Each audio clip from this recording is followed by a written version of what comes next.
नमस्कार मैत्रिणींनो, मी स्नेहा काटोळे. स्नेहा टार्गेट किचनमध्ये आपले सर्वांचं स्वागत आहे. चला तर आज पाहूया आपण पावसाळ्यामध्ये सर्दी होते. सर्दीच्या आजारावर आपल्याला घरगुती उपाय. त्यासाठी मी तुम्हाला सांगणार आहे काय करायचे ते.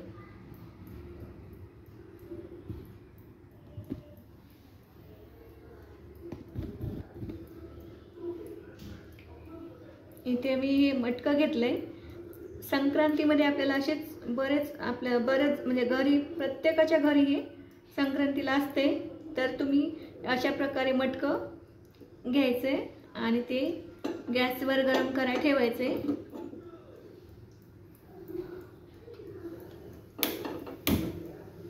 त्याला असं चांगलं गरम होऊ द्यायचे. बघा,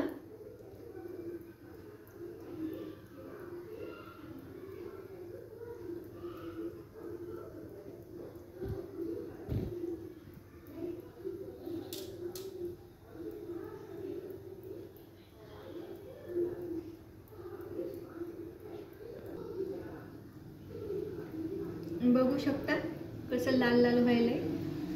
अशाच प्रकारे आपल्याला तपू द्यायचे. आणि इथे मी अर्धी वाटी दूध घेतलेलं आहे.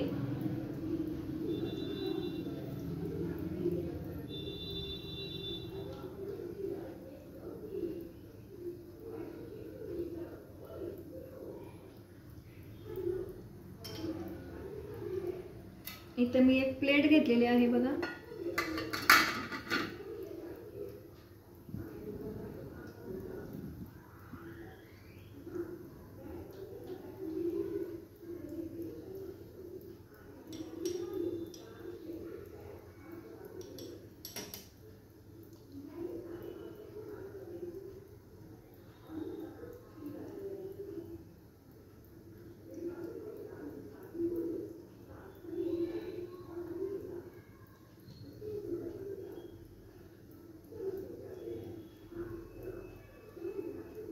हा उपाय ना लहान असो मोठा असो कोणत्याही माणसाला गुणकारी उपाय आहे.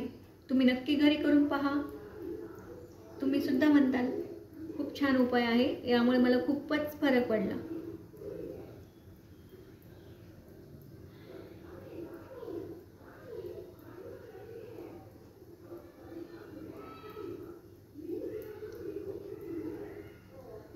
असं होतं की बऱ्याच वेळा आपण गोळी घेऊनही सर्दी काही जातच नाही.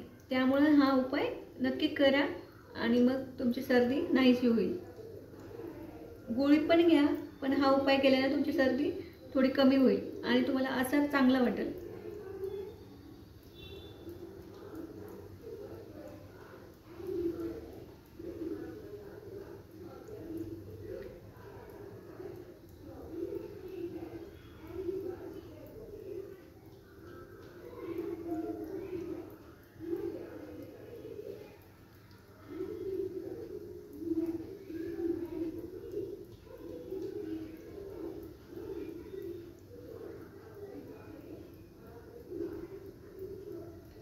पूर्ण असं लाल जर दिसलं ना मटकं, तर समजायचं आपलं मटकं रेडी आहे.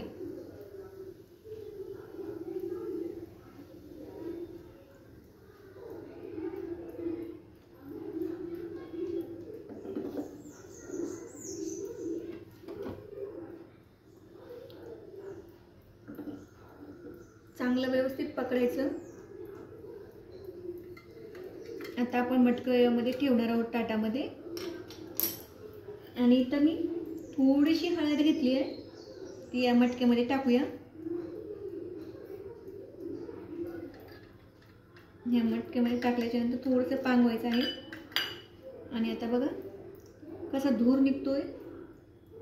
तर आपल्याला हे दूध आता त्यामध्ये टाकायचं आहे.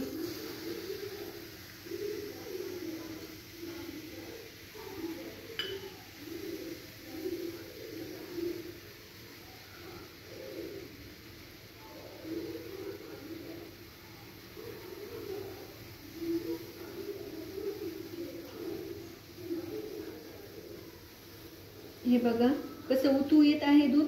हे उतू आलेलं दूधच आपल्याला प्यायचं आहे. थोडंसं जरी पिलं तर सर्दी लवकरच बरी होती आपली. हे आता खाली पडन हे दूध उतू गेलेलं, तर तुम्ही हे दूध प्यायचं आहे.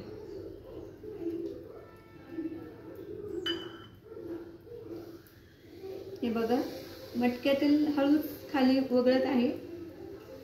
हे बघा, तर हा फेस आहे ना दुधाचा, तो आपल्याला प्यायचा आहे. याने सर्दी नाहीशी होते. तर तुम्हालाही हा उपाय कसा वाटला हे मला कमेंटमध्ये नक्की सांगा. आणि तुम्ही हा उपाय नक्की करून पहा आणि मला लाईक, शेअर, सबस्क्राईब जरूर करा आणि मैत्रिणींना नक्की शेअर करा. असंच भेटूया नवीन व्हिडिओमध्ये.